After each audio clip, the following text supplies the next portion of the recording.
はじめまして、박신혜と申します。안녕하세요。반갑습니다。박신혜입니다。皆さんお目にかかれて嬉しく思います。こんにちは、박신혜です。ありがとうございます。それではまず電話の方のご質問をさせていただきたいと思います。7番号の奇跡、韓国の大ヒットをどのように感じていらっしゃいますでしょうか。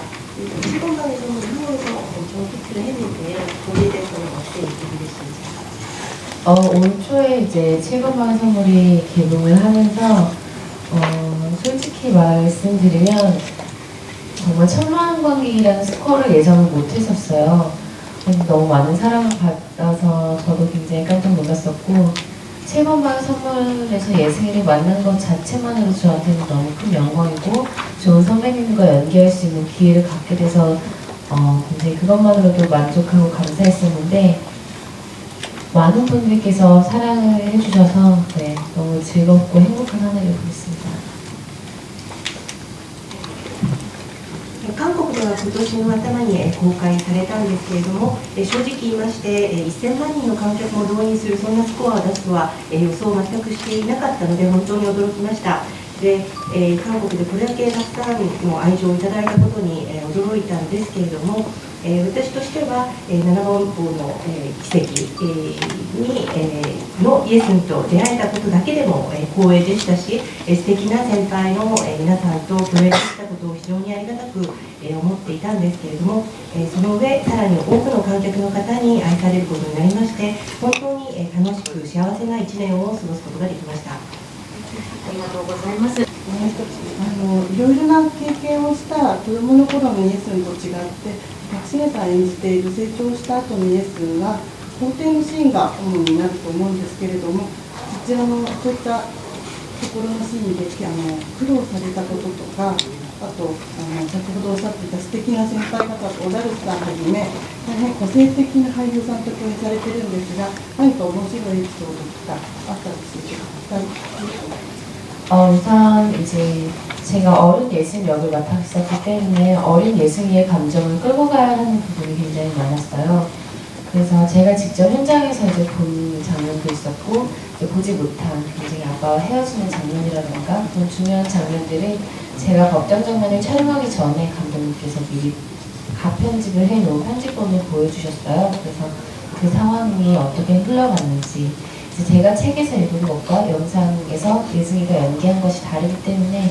그런 영상들, 찍어놓은 영상들을 보면서 충분히 어린 예승이의 감정을 좀 많이 가지고 가려고 했었고요. 그렇기 때문에 아빠를 어떻게 변호를 해야 아빠의 그 누명을 벗길 수 있을까라는 고민을 굉장히 많이 했어요. 예승이가 정말 실제 법정이 아닌 모의 법정에서 관객에게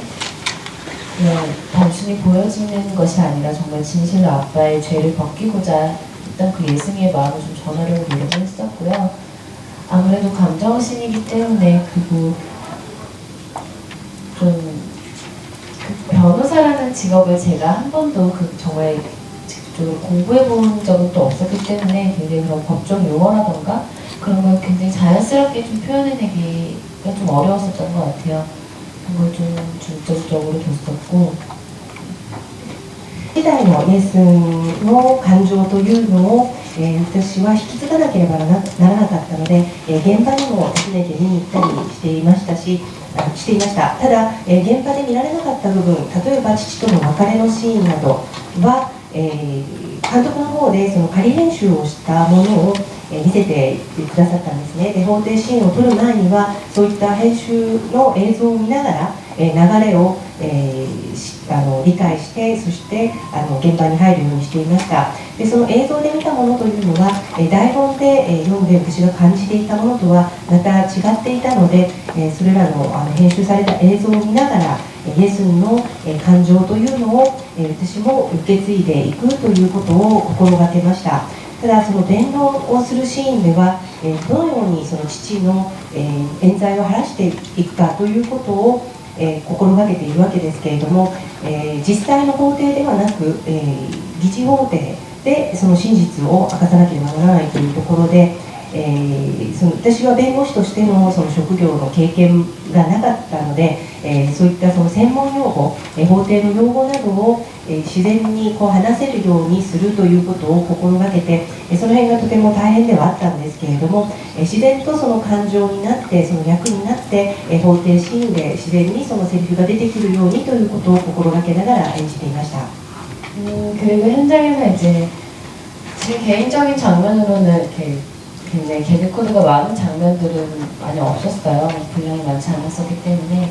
하지만 그런 짧게 이제 삼촌들을 찾아가는 장면에서 정말 대본에 나와 있는 것도 있었지만 삼촌들의 그런 애드립, 선배님들의 애드립이 굉장히 재밌었던 것 같아요. で個人的には、私自身はそのコミカルなシーンというのはあまりなかったんですね。でそれほど出演の分量も多くなかったんですけれども、でもその仲間のおじさんたちを訪ねていくときに、